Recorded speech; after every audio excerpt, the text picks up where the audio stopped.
En tout cas, il y a le truc de se dire, Dieu souvent il reproche à son peuple d'aller voir d'autres dieux. Mmh. Donc il est assez jaloux et donc ça donnerait l'impression d'une relation binaire.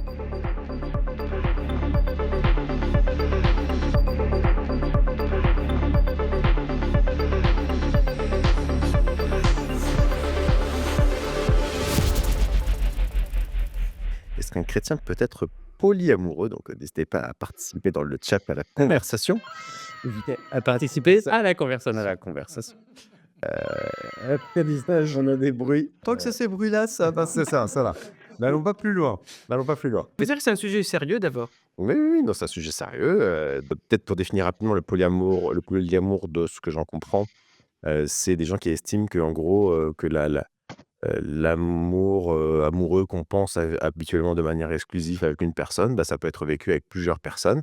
Donc, les gens qui s'imaginent polyamoureux en général, c'est pas vraiment je ne crois pas que ce soit la même chose que des troupes ou des gens qui vivent à plusieurs dans un Non. c'est plutôt des gens qui pensent le polyamoureux. Après on peut élargir la question Donc plus largement, le hein. couple est stable, c'est toujours les 3 mêmes personnes, C'est ça. là où le polyamour, chacun peut avoir des partenaires changeants. Voilà, des partenaires changeants. Bon, après il y a des variantes. C'est des gens, ils vont j'ai Ah, encore besoin de sens.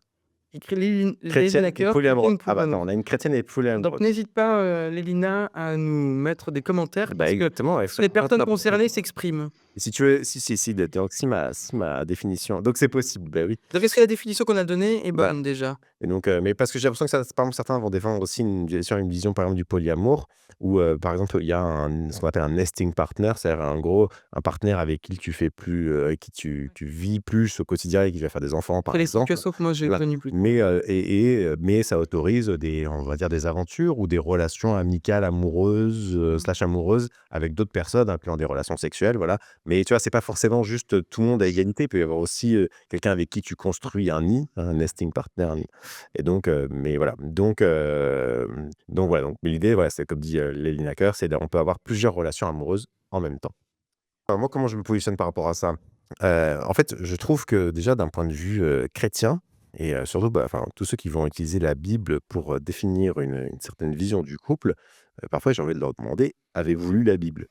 parce que enfin, si tu lis la Bible et particulièrement l'Ancien Testament, heu enfin, c'est globalement le bordel en termes de modèle familial Clairement. et donc enfin, que ce soit Abraham et surtout en plus, Ah, il y a plus d'histoires polyamoureuses que il y a pas de couple en fait, très de peu. Ah mais surtout, surtout, des hommes qui ont plusieurs femmes, très peu de femmes qui ont plusieurs hommes quand même. Et oui. donc voilà, donc ça pour moi déjà, il y a cette question-là. Donc la Bible en termes de modèle et puis parfois même, enfin, avec tout ce que ça peut avoir parfois même de choquant d'un point de vue, sexiste, mais on a littéralement cette phrase quand le roi David assassine, Uri pour avoir sa femme. Le reproche que Dieu va lui faire, il va dire: «Mais attends, mais je t'avais déjà filé plein de femmes contre ton sein». Donc Dieu qui dit: «J'avais déjà mis plein de femmes contre ton sein». Donc les conservateurs, accrochez-vous bien, c'est sûr et genre pourquoi il a fallu que tu ailles buter ce type-là pour lui prendre sa femme, quoi? Bien sûr et donc donc Dieu lui-même qui dit: «Je t'avais déjà donné plein de concubines», quoi, donc bon, enfin, donc c'est pour moi, je trouve que c'est vachement, plus compliqué que ça et puis pour moi, ensuite, si on va sur une deuxième phase, d'un point de vue pratique, à moins d'avoir juste d'avoir rencontré une personne, enfin, en fait, je pense que tout le monde a été polyamoureux dans sa vie. Oui. Mais je voilà, je vois les Louper l'essentiel, donc c'est un commentaire.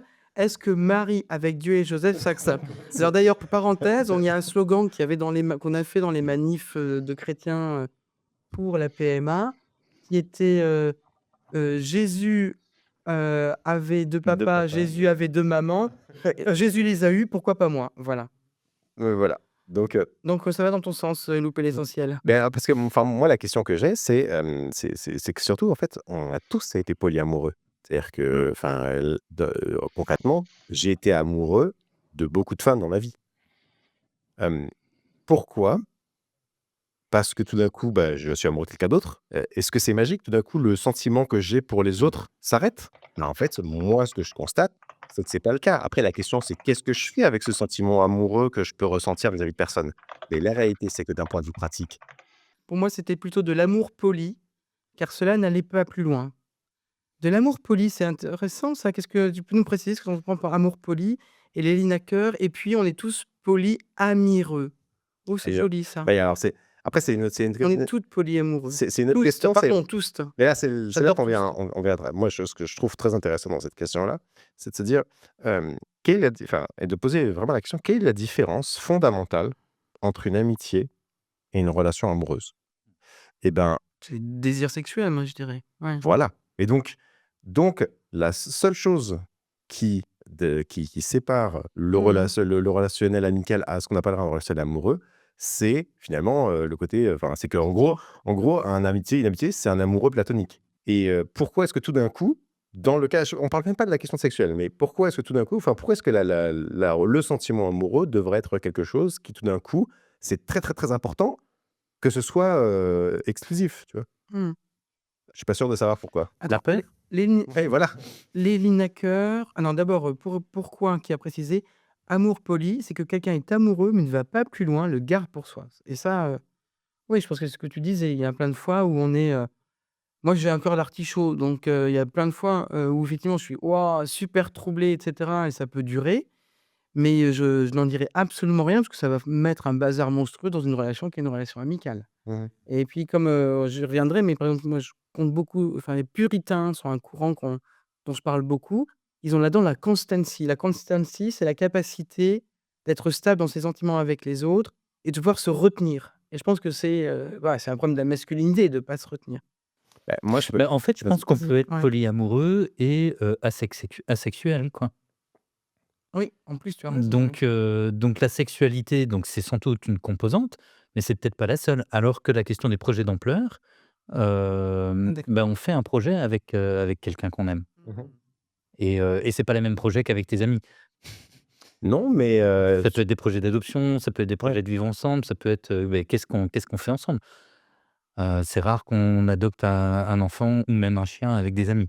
non, mais Oh non, mais alors c'est marrant parce qu'à un moment, le projet de contrat d'union civile, quand il était défendu par un député, chevènementiste, républicain de gauche, et il avait l'idée qu'on pourrait, c'est un système de contrat.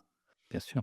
Et il imaginait que les contrats pouvaient se passer avec des amoureux, des amis, et cetera, parce que c'était un contrat. mmh Et du coup, ouais, moi je voudrais introduire, c'est comment on traite cette question-là?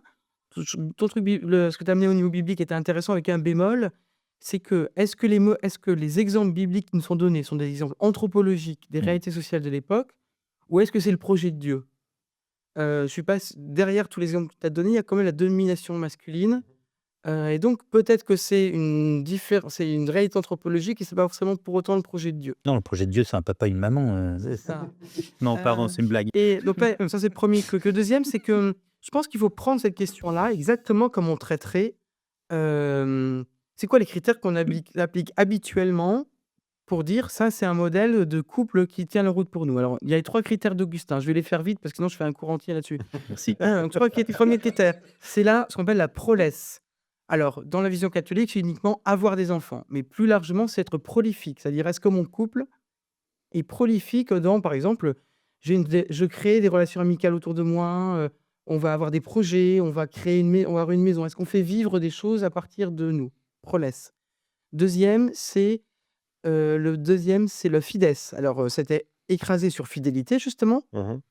et c'est un contresens parce que pour saint Augustin, la fides, c'est la capacité à vivre ensemble, la capacité du couple à, s'apporter des choses l'un l'autre, y compris pour Augustin.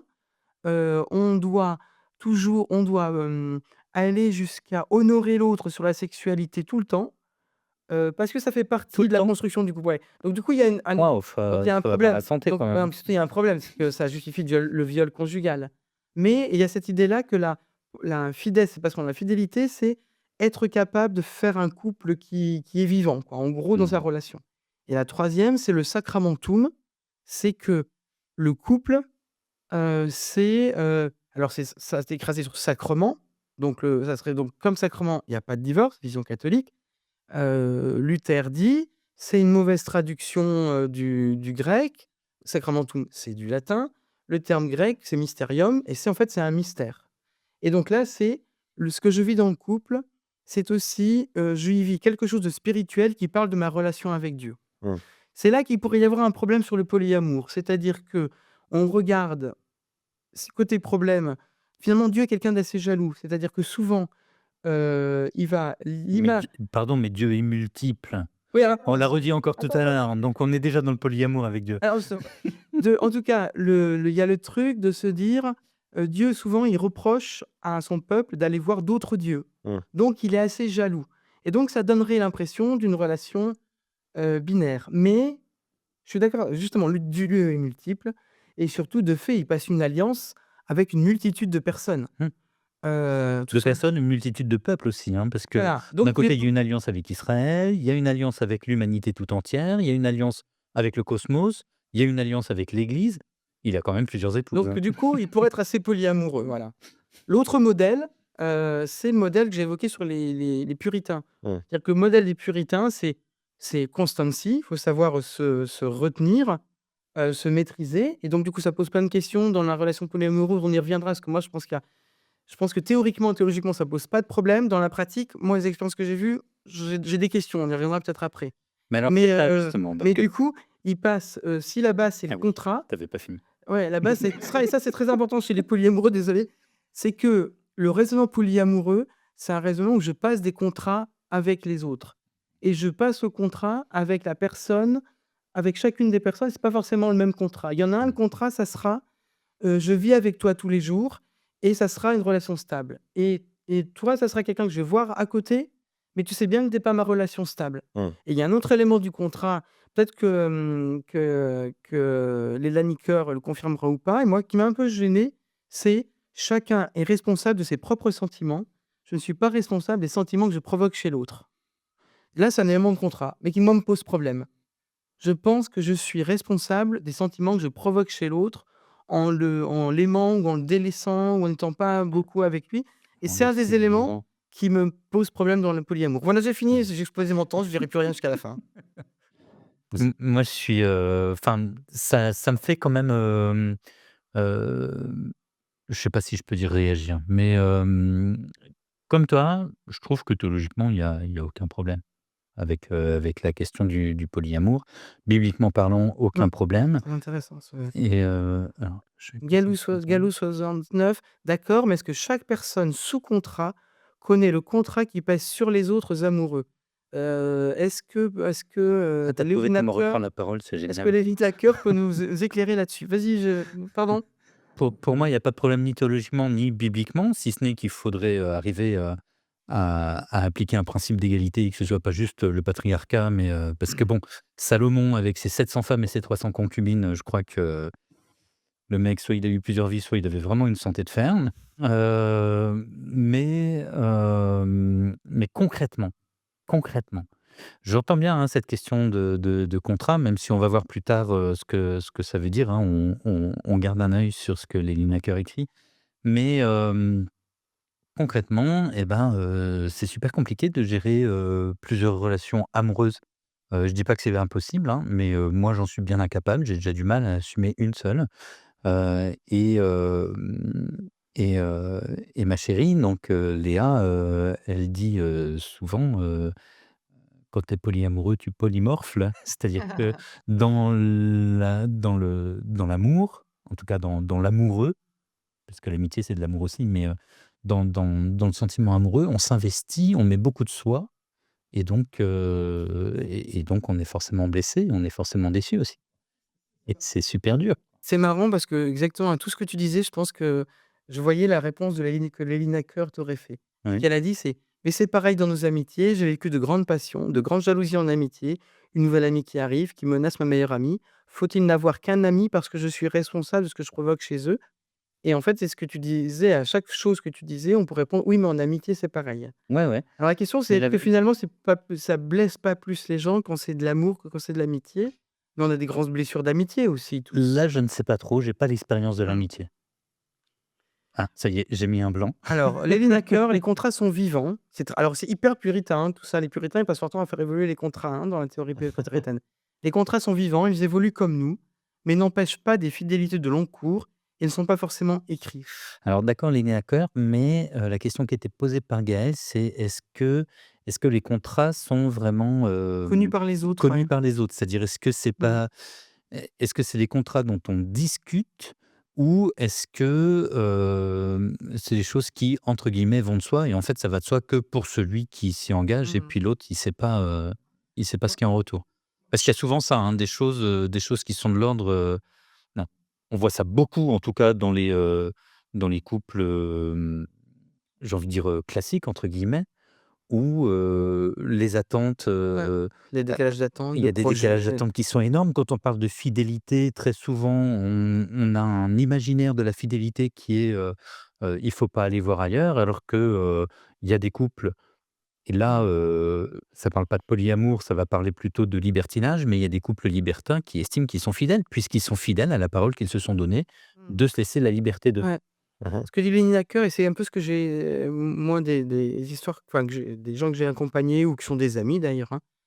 C'est toujours mieux d'en discuter, des contrats évidemment, mais ça ne veut pas dire que c'est facile. Heu et effectivement souvent ce que j'ai vu, c'est que, certains alors plusieurs choses. C'est-à-dire que les contrats effectivement étaient pas toujours très clairs et pas toujours explicités. C'était pas toujours facile d'expliciter les contrats entre les uns et les autres. L'autre chose, c'était que quand même il y avait souvent quelqu'un qui était dans une position centrale, qui lui profitait énormément de toutes ces relations-là et que les autres étaient un peu périphériques à cette personne-là Mmh. et se retrouvaient à être dans les bouches dans les espaces vides de l'agenda de la personne centrale et en souffrait pas mal. Donc pour pas juste dire je suis d'accord avec toi, hein, moi c'est pareil, je n'arriverai pas à gérer ça et puis je pense que ça ferait énormément de mal à la personne qui partage ma vie depuis 30 ans, et que donc il est pas question que je lui fasse, ce mal-là. Heu alors et Malina Keur dit: «Mais est-ce que nos contrats familiaux sont clairs? Est-ce que nos contrats de collègues sont clairs?» Bon, j'use toujours le même argument. Alors, il est Non, pas mais faux ton argument, tu mais raison, après du Liliane. coup, est-ce que puisque en gros le polyamour, il défend l'idée que c'est un modèle, qui sort de certaines impasses du modèle classique et on a eu ce débat dans les années 70. En gros la petite famille, elle est trop resserrée sur 2 un papa, maman, 2 enfants. Il y a tout un mouvement qui dit: «Il faut élargir». Mmh. Mais du coup, est-ce que si c'est un modèle on nous dit: «C'est un modèle qui va être plus vertueux». On peut pas du coup prendre en argument que nos modèles habituels sont foireux et que donc celui-là on accepte C'est qu'il ça, soit il faut aller foireux, plus quoi. loin, quoi. Voilà. Merci Héloïse. L'humain a besoin d'être aimé et d'aimer, OK, mais comment a-t-on besoin d'être aimé et aimé? Y a-t-il une manière unique qui rend heureux et qui respecte tout le monde? Et c'est exactement, enfin c'est exactement, je ne sais pas si c'est du tout, ce que tu es en train de dire Héloïse, mais en tout cas moi ce que j'avais envie de réagir là-dessus, Mmh. c'était ça, c'était, toi tu pourrais pas gérer une relation polyamoureuse, moi non plus. Émile s'est pas prononcé là-dessus, donc on va pas projeter, heu, mais On va pas foutre la merde, hein, parce qu'on espère que potentiellement. non, je peux pas, si je balancerai des choses, En fait, c'est pas parce que moi, je m'en sens incapable que je vais ériger ma situation Mmh. en modèle. En fait, juste on a déjà répondu à la question: «Un chrétien peut-il?» et il nous semble que oui. Alors, vous entendrez sûrement dire que d'autres, qui diraient que non. Par contre, est-ce que le modèle classique, ça va disparaître. est un modèle, calé à suivre Mmh. forcément? Ben pas forcément, si on en a les capacités. Enfin, Je voulais t'interrompre parce qu'il y a des choses vachement intéressantes qui passaient. Il y a le truc de Lineker qui a disparu qui était je pense que, l'avantage de la marginalité, c'est qu'on se pose des questions que la majorité se pose pas et ça, c'est très, très vrai. Moi, je l'ai vu en accompagnant des couples LGBT. Ils se posaient plus de questions sur avoir des enfants que les hétéros. ouais. Héloïse, l'humain a besoin d'être aimé et d'aimer, OK, mais comment a-t-on besoin d'être aimé et d'aimer? Donc Y ça, je a-t-il l'ai une dit tout manière à l'heure. unique? Isolde, est-ce que cela ne casse pas un peu trop la question de l'inconditionnalité de l'amour? Le risque n'est-il pas d'aller vers la relation de fait de comparaison-concurrence entre les différents partenaires? Et ça, effectivement, en tout cas, il peut y avoir des partenaires qui ne sont pas le partenaire central, qui sont toujours à se demander: «Mais est-ce que, puisque finalement il n'y a pas de temps pour moi, ils préfèrent pas l'autre, quoi?» Lady Nacker, effectivement, je pense que Dieu nous a fait avec des personnalités différentes, c'est ce que tu as repris et que ça reflète dans nos relations, évidemment. Égale tous, il n'y a sans doute pas de manière unique, il faut que chacun trouve sa façon de faire en restant dans le respect de l'autre, en évitant le mensonge, en évitant de blesser. En tout cas, on fait un truc une poly-émission amoureuse, hein, c'est bien. Mais c'est cette notion d'éviter de blesser l'autre, de Très important respect pour moi. que Gaël évoque en fait, régulièrement, je pense que c'est ça le cœur du truc. C'est-à-dire, Pas sûr que ce soit resté que dans le polyamour, moi j'ai l'impression. C'est ce qui m'a toujours choqué dans le polyamour. et là encore, ça peut dépendre Mais non, bien des sûr. relations, quoi. Parce qu'effectivement, si Léa, dit, dans le polyamour on polymorphe, c'est parce qu'elle, elle a observé, Ouais. on a des connaissances qui sont dans le polyamour et on observe que le respect, il est pas toujours là, quoi. Donc mais on va pas en faire une généralité non D'une plus. manière générale, ça a été c'est assez documenté quand même quand même dans la libération sexuelle qui a lieu dans les années 60, 70, 80, ça a aussi parfois aussi été un petit peu enfin, une petite une justification pour certains hommes d'avoir des comportements déplacés. Donc, bon, enfin, Oui pense- et de confondre le polyamour avec le et libertinage. c'est pour ça que je suis complètement d'accord avec toi que la défense, en tout cas du polyamour, ne peut pas Hem, se contenter à dire, «Oui, mais bon, il y a, il y a bien d'autres, il y a bien d'autres modèles qui déconnent», tu vois? Ça comme la défense, par exemple, de l'homoparentalité ne peut pas se résumer à dire: «Ouais, mais bon, il y a des couples, hétérosexuels, des couples heterosexuels, c'est aussi des parents abominables». Oui, d'accord, mais enfin, tu vois? Ça tu peux pas juste défendre Voilà, tu vois, être parent, c'est être abominable, c'est ça. voilà. Voilà. Ouais, moi, je Alors, il y a hem, lui qui me dit: «Ce qui me choque dans le polyamour, c'est que de mon point de vue, c'est qu'on n'arrive pas à accepter qu'une seule personne». Attends, ce qui choque dans le polyamour, c'est de mon point de vue, c'est qu'on n'arrive pas à accepter qu'une seule personne ne peut pas tout combler, mais que c'est la vie. Personne ne comble tout et sans doute qu'on n'est jamais comblé vraiment, même si on multiplie les relations. Est-ce qu'on peut reprendre ce qu'elle a dit avant? Exactement, Couper et en fait l'essentiel. et parfois on Mmh. croit qu'on fait du bien en On se polyamour, on se fait on du se fait du bien, et peut-être qu'on remarque après qu'on s'est fait du mal après coup. Je dis ça en observant, ils sont polyamoureuses autour de moi. Heu, En fait, l'argument, il a double sens pour moi. C'est que, oui, effectivement, une personne ne peut pas tout combler et donc multiplier, les personnes, ça veut dire qu'on sera de toute façon pas comblé. Mais en même temps, puisqu'une personne ne peut pas tout combler, pourquoi est-ce qu'on va mmh, pas aller chercher avec d'autres personnes à enfin, les 2 valent pour moi. en tout La cas, par question qui parenthèse, a ce qui frappe, disparu là ouais, de louper l'essentiel, qui est: que faire de l'exclusivité sexuelle? ouais. Mmh. On en parle ça de l'exclusivité sexuelle ou pas? Attends, moi j'ai du mal à comprendre la différence entre le libertin et tu vois? Et les polyamoureux. Ou alors vraiment, on est sur des relations sexuelles qui sont vraiment, qu'avec des personnes, qui sont avec lesquelles tu as aucune amitié, aucune, tu vois? Aucune affection. Heu, j'ai du mal à enfin, mais après je c'est pas dans le genre. Moi, je me reconnais pas du tout dans cette manière de vivre la sexualité, d'avoir du sexe avec des personnes avec qui on mais Nozick, c'est intéressant ce qu'il ouais, dit. hello. Ayant un ami proche dans une relation polyamoureuse, il et elle savent toutes les relations des autres, justement. Et s'il y a un problème, il et elle sont très honnêtes vis-à-vis de ça et tous semblent le vivre bien, justement. Je pense vraiment que ça dépend de chacun, Mmh. mais je sais que mon ami a ses moments privilégiés avec chacun et toujours avec honnêteté et transparence. Moi, ce qui me frappe là-dedans, c'est quand même, enfin, depuis tous les sujets, ça fait la 4e émission, et c'est le sujet, où il y a le plus de participation, Ouais.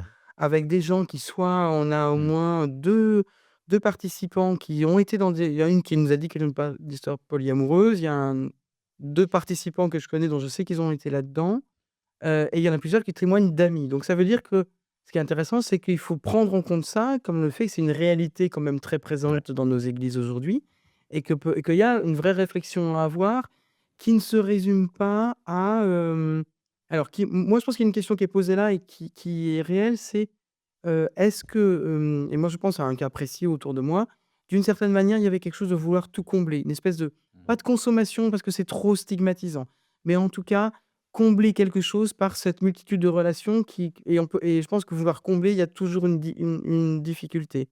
Et d'une certaine manière, si on essaie de se demander comme chrétien, qu'est-ce que nous, on peut amener davantage là-dessus? Je pense qu'il y a une tradition chrétienne sur le contrat, ou peut-être là, c'est les polyamoureux qui peuvent nous apprendre à revisiter la notion de contrat qu'il y a chez les puritains parce qu'ils le vivent et ils en vivent les limites. Mais peut-être qu'on peut reposer la question de, parce que ce truc chez les polyamoureux de, «Je suis responsable de mes sentiments, pas des sentiments que je provoque chez les autres». Moi, ça me pose un problème. C'est pas, «Aime ton prochain comme toi-même», Mmh. et je pense qu'on est responsable de ce que je fais aux autres.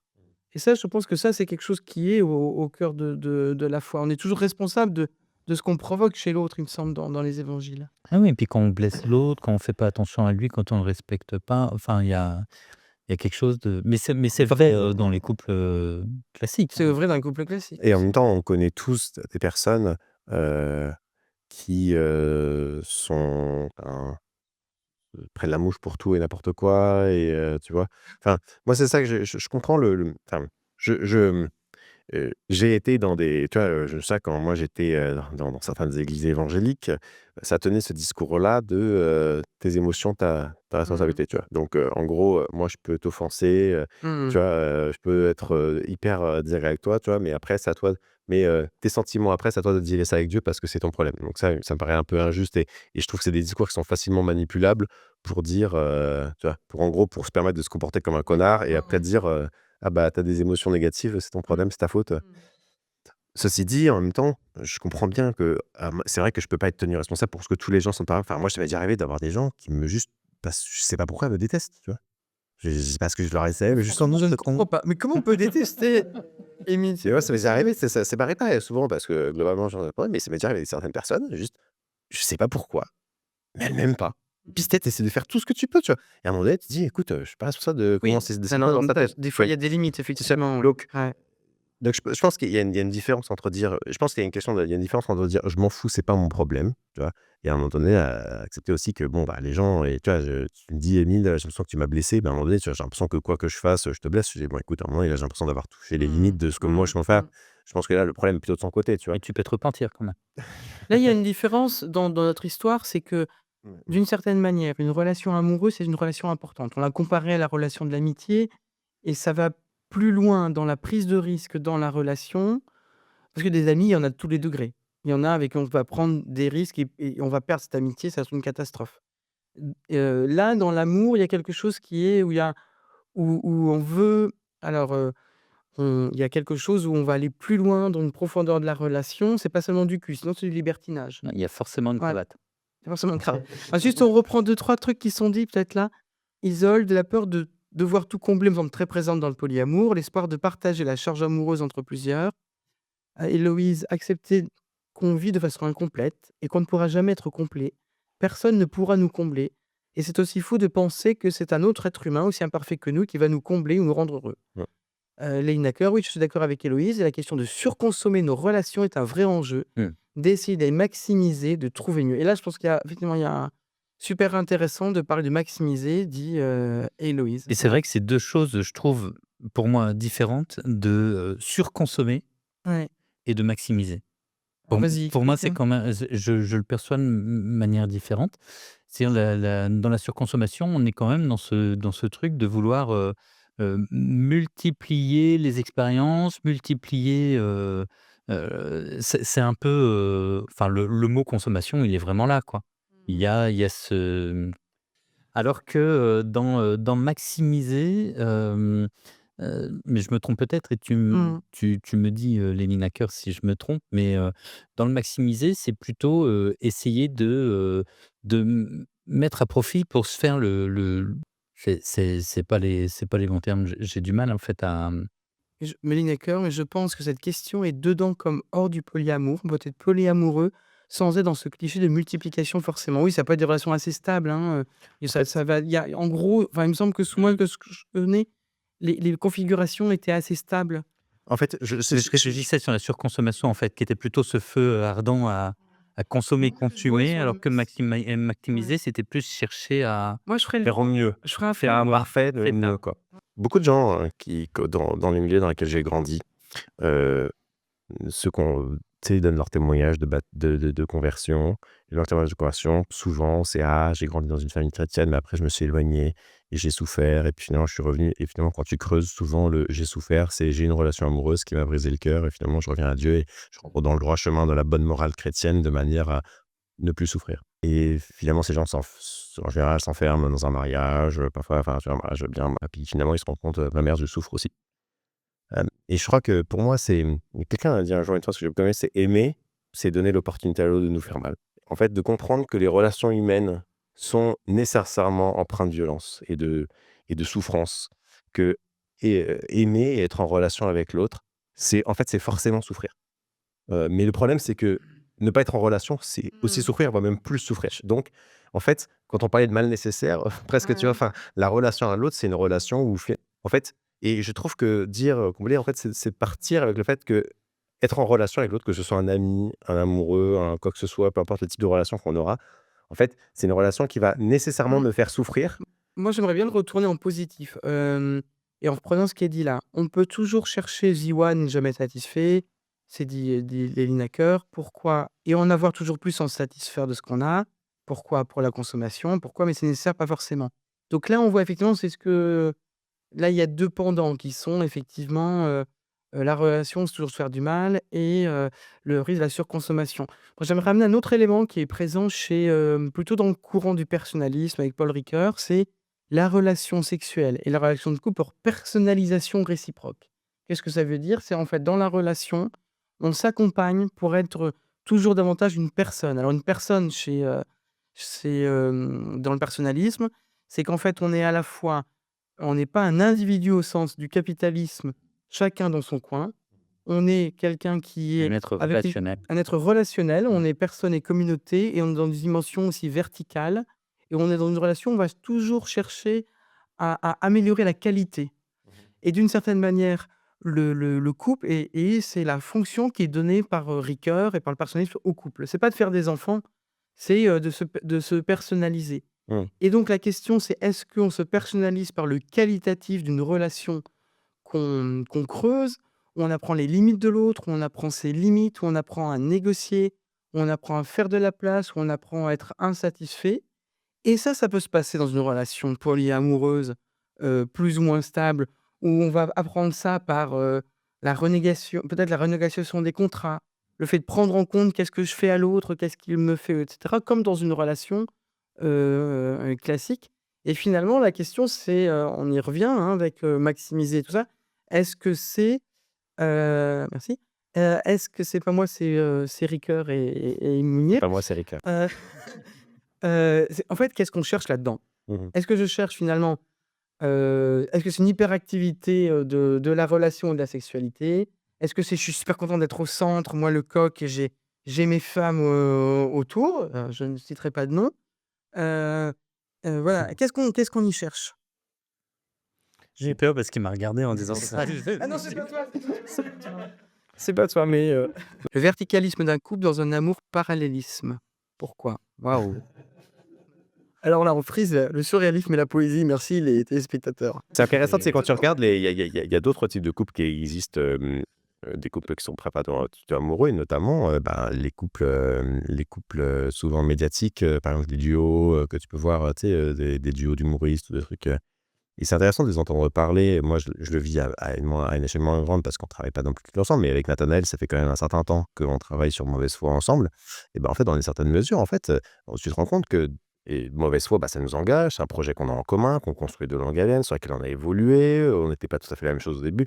Enfin, et il y a des engagements qu'on a pris mutuellement, qu'on renouvelle, qu'on change, qu'on ajuste, et donc et c'est intéressant parce que je regardais un petit peu de différentes figures médiatiques qui fonctionnent en duo, pas Mmh. forcément pas du tout amoureux, hein, différents, Laurel et Hardy, ouais, alors eux, je disais: «Bon, oui», mais tu sais, tu discutais avec des, Tom et tu vois, Jerry. des McFly et Carlito, des, Big Flo et Macron. tu sais, des Big Flo et Oli, des personnes, tu sais, des artistes Bien comme ça, sûr, tu vois, ouais, qui sont tu les écoutes parler, tu te dis: «Bah, franchement, Catherine Ringer ils te disent, Rien. ils disent dans notre manière de vivre», parce que littéralement, en fait, c'est des couples qui se voient parfois plus que leur propre parents. Ils se voient au quotidien, ils travaillent au quotidien ensemble et ils disent: «Beh, en fait, j'ai Mmh. l'impression de vivre un couple», tu vois? Je dis, «Je vois pas une très grosse différence dans la manière de gérer la relation, à part qu'on on fait pas l'amour ensemble.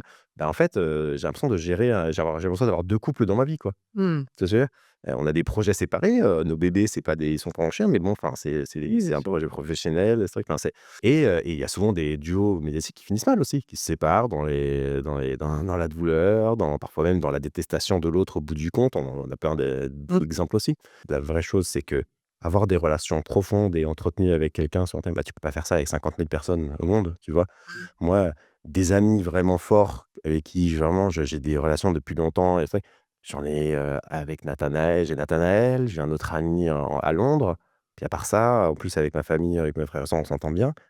bon, bah, voilà que ça, bah, en fait, tu as pas tant de monde que ça et Mais alors c'est déjà, ça prend beaucoup d'énergie, mais ça Oui, prend on déjà. dit qu'on n'était pas ses amis, mais bon, c'est pas grave. non, mais je parle des Non, c'est une relation professionnelle. non, non, mais oui, ce que je veux dire, des relations que tu entretiens depuis longtemps, Ouais, enfin, en fait, il y a 50 000 personnes avec qui, j'aimerais bien être ami, mais en fait, je peux pas, ouais, c'est chic. je peux pas, en toute responsabilité, Je pense qu'effectivement, envoyer des signaux, dire, tu vois? Et c'est compliqué, quoi. Lévin Hacker, je suis en couple avec au moins 2 de mes amis, au sens qu'on donne moins la sexualité. Et quelqu'un lui dit: «Ah, une polyrelation en polyaccord sur des polysujets», c'est drôle. Lévin Hacker, on crée ensemble, on partage une voiture, on a des projets d'avenir, je suis tante d'un chien. C'est très intéressant ça parce que c'est exactement pour moi, chez Augustin, l'idée de la fidesse. Mmh. C'est vraiment, et du coup, c'est intéressant, ça veut dire que la fidesse, pour le coup, elle est pas, seulement à 2. Elle peut être à plus nombreux. Ça justifie ce projet initial de Jean-Pierre Michel, voilà, ça m'est revenu, qui était député du 11e arrondissement, proche de Chevènement, qui défendait que ça puisse être des con le contrat d'union civile aurait pu être à plus que ça. Et ça peut revenir, enfin, je pense que la question du polyamour pose, cette question-là parce que, par exemple, on crée ensemble, on partage une voiture, on a des projets d'avenir. Moi, je pense à une amie là qui, entre ils ont acheté une maison. Il la retape à plusieurs, heu et du coup là, il y a des contrats qui est-ce que les contrats sont adaptés? Héloïse: «Mais oui, où les polyamoureux trouvent de l'énergie à consacrer une relation profonde avec tant de personnes, tant de personnes. Ça me rejoint, Émile, ce que tu disais. Pas l'énergie pour être proche et intime avec plein de gens». Ouais, Je me demande, et là, je suis désolé, Émile, mais je regarde Stéphane. Je me demande qu'est-ce si que on j'ai fait en si on peut penser, ouais. et c'est marrant, ça rejoint le sujet de cette fin d'après-midi, où vous n'étiez pas là, je suis désolé, mais est-ce qu'on peut penser le polyamour en s'inspirant, de la logique, trinitaire, Père, Fils, Esprit? Waouh! Parce que en fait, Bienvenue. on C'est à cette heure-là que tu balances une ah de bah, la théologie orthodoxe, quoi. il faut bien, parce C'est quoi, qu'effectivement, a-t-il polyoccupé le live? Pardon, un petit peu, c'est un peu je l'invité suis désolé, parce star de que la soirée, clairement, donc il y avait 2 sujets, c'est carrément mes cours à la fac de théologie de Bruxelles, donc je me suis lâché, pardon. mais comme dans la alors on va pas se refaire le débat sur la C'est Trinité, intéressant tout quand ça, même, mais vas-y. comme dans une manière de Ouais. penser la Trinité, on a, cette relation, donc triunitaire entre le Père, le Fils et l'Esprit, et Mmh. dans la théologie orthodoxe, on parle de périchorèse pour, imager cette espèce de danse relationnelle entre les 3 personnes de la Trinité où, hem et pas pardon, je voudrais pas donner des mauvaises images, mais il y a une interpénétration des 3 personnes. Ouais. Je me Mmh. demande si quelque part il y a pas quelque chose à dérouler pour, peut-être mieux penser le polyamour, sans en faire un modèle. Et pour moi aussi, le problème, c'est de je pense, c'est de voir, la solution dans un modèle, enfin, je pense que, enfin, un des Alors problèmes. le chat, si on vous dérange, vous le dites, hein, parce que là, il faut ça, c'est vous qui regardez pas le chat. Non, mais pour moi, le chat, Tu autonome, On va peut-être prendre juste les choses parfois qui nous c'est toi concernent. le chat, tu as pas de refiler d'émission. parfois, le chat fait sa vie aussi dans cette voie. C'est bien, On lit c'est très, très on lit bien pas dit. dit ça, mais c'est le chat est très intéressant, lisez-le là. Je sais plus ce que j'allais dire, mais oui, c'est que je pense aussi, c'est là que au-delà de les On n'est pas émis. au-delà des questions, au-delà des questions de modèle, la question qui est aussi importante, c'est de se poser la question de est-ce que, aussi c'est pour ça que les questions morales sont importantes aussi, c'est que dans le modèle, bah, aussi de se et se poser la question, bah, de comment est-ce que je le fais? Est-ce que je suis honnête? Que je et c'est là que je pense que les questions, au-delà des questions, structurelles de c'est quel modèle qui est le meilleur, hem tous les systèmes, au bout du compte, de toute façon, reposent toujours sur des êtres humains qui les font Mmh. vivre et c'est pour ça que je pense que, les questions spirituelles et morales, elles sont indécrottables, tu vois? On et donc et moi, je voudrais aussi parler, enfin, témoignage personnel, mais moi, c'est ce qui s'est passé, dans ma séparation. Hem, je quand, mon ex-épouse m'a annoncé qu'elle m'avait trompé avec un autre homme, ça m'a rien fait du tout. Et ça a été une grosse questionnement pour moi parce que je me disais: «Mais est-ce que je l'aime vraiment?» parce que visiblement, ça a l'air de tellement stresser tout le monde. Moi, ça m'a jamais stressé, déjà avant, ça m'a jamais stressé, j'étais jamais été très angoissé que ma femme me trompe. Et Attends, tu utilises quand même le terme me tromper. bah, c'était parce que c'est le terme consacré, mais moi, je le visualisais pas comme, tu vois, j'étais pas Quand ça serait comme. bah, c'est le terme quand quelqu'un Ouais, ouais. Et donc, et quand elle me l'a annoncé, ça m'a pas fait grand-chose et je me suis dit: «Mais merde, en fait, ça se trouve, je l'aime pas ou et heu et le jour où ma vie a volé en éclats, c'est le jour où elle m'a annoncé, non pas qu'elle m'avait trompé avec cet homme-là, mais qu'elle me quittait pour cet homme-là. Et où là, j'ai vu, bah, le couple, le foyer avec les 2 enfants qu'on avait voler en éclats. Où, et pour moi, c'est vraiment plus la rupture avec des engagements, avec, Mmh.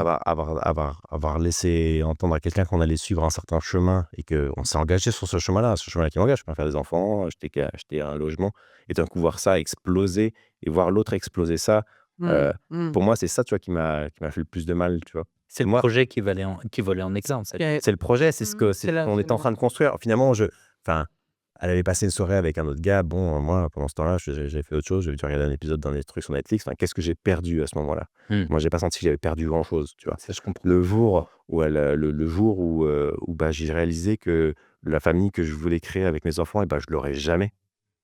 Là, j'ai eu l'impression d'avoir mmh perdu quelque chose, quoi.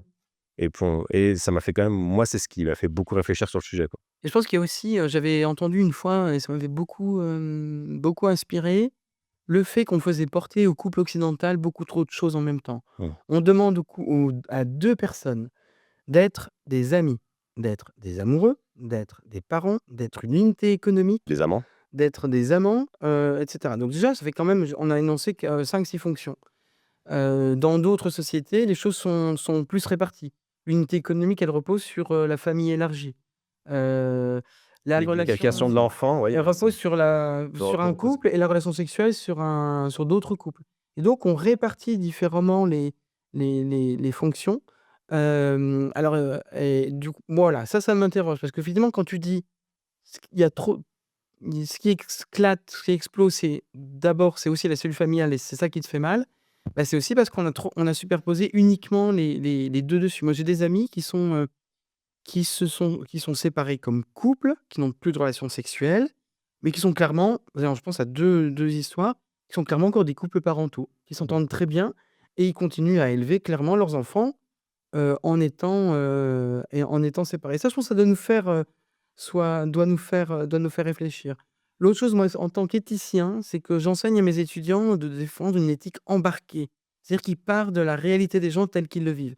Et je voudrais vraiment remercier le chat parce que, on a vu que, les expériences partagées par les uns ou par les autres nous faisaient avancer sur les questions éthiques. Vous avez souligné, le fait que la question des contrats, qu'on les discute, que les gens les connaissent, la question de l'équilibre, la question de, la communication et cetera et donc c'est de l'expérience des gens concernés qu'on doit construire, l'éthique comme grâce à votre participation ce soir, on a pu Mmh. le faire donc vraiment merci, quoi. Lionel, est-ce que tu veux, apporter quelque chose de plus ou? Alors, apporter non, mais je suis vraiment super content d'avoir vécu ce C'est truc-là incroyable ce avec, truc-là. Wouh! avec vous, Ouais. et puis, un petit peu avec vous 2 aussi. Un petit peu. Non, non, je trouve que c'était, Merci au chat, c'est moi j'ai trouvé ça incroyable. super riche, quoi. Voilà, donc merci.